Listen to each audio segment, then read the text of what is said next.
In this guide, why bilateral registration doesn't scale to thousands of identity providers, how entity statements and trust chains replace bilateral agreements, what the subordinate statement looks like on the wire, and where OpenID Federation is deployed in production today. Identity Expert, powering you to be an expert in identity.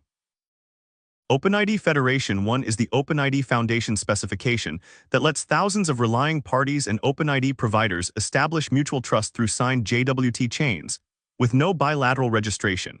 Published April 2024. The trust infrastructure behind the EU Digital Identity Wallet and academic federations spanning 6,000 universities worldwide.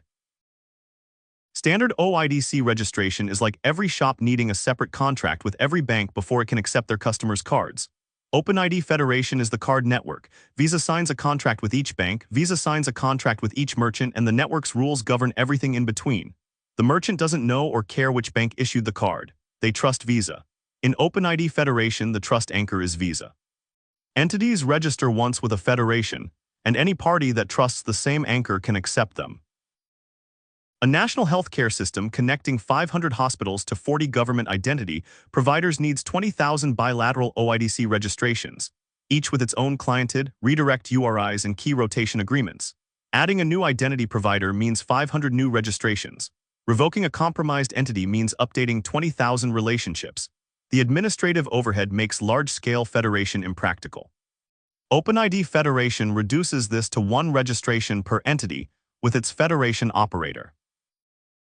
4 building blocks. First, entity configuration. Every participant publishes a self-signed JWT at .well-known/OpenID Federation containing its JWKS metadata and the authority hints pointing up to its federation operator. Second, entity statement.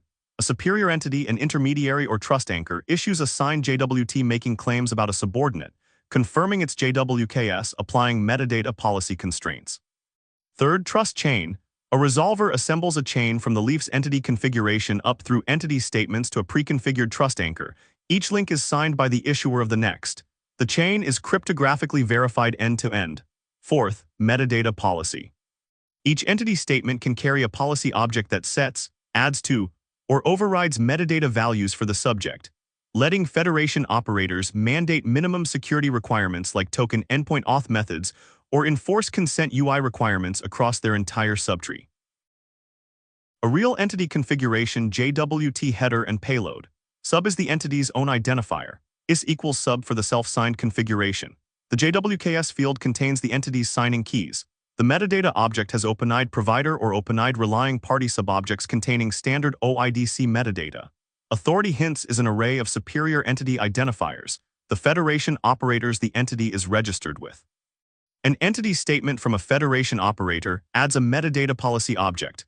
For example, requiring that token endpoint auth method supported includes only private key JWT. 4 threat classes. Rogue intermediary. An attacker inserts a malicious federation operator into the chain. Mitigation. Trust anchors are pre-configured out of band. A chain is only valid if its root is one of the explicitly trusted anchors. Entity statement replay. A valid but expired entity statement is presented. Mitigation. The exp claim in each JWT limits validity. Resolvers must reject statements where exp is in the past. Metadata policy bypass. A leaf entity presents an entity configuration that violates federation policy. Mitigation. Resolvers apply accumulated policy from all intermediaries. Leaf metadata is overridden by superior policy. JWKS substitution. Attacker swaps the leaf's JWKS in a forged entity statement. Mitigation. Entity statements are signed by the issuer's key, which must itself chain back to the trust anchor. The EU Digital Identity Wallet regulation mandates OpenID Federation as the trust framework for cross-border identity across all 27 EU member states. Every national EID scheme and every relying party must participate via a common trust anchor hierarchy. GÉANT connects over 6,000 universities across 60 national federations and is actively migrating to OpenID Federation from SAML-based metadata federation. OpenID for verifiable credential issuance and presentation both use OpenID Federation for trust establishment in verifiable credential ecosystems. Trust marks are being standardized as the mechanism for certifying GDPR compliance, accessibility conformance, and sector-specific assurance levels within federation subtrees.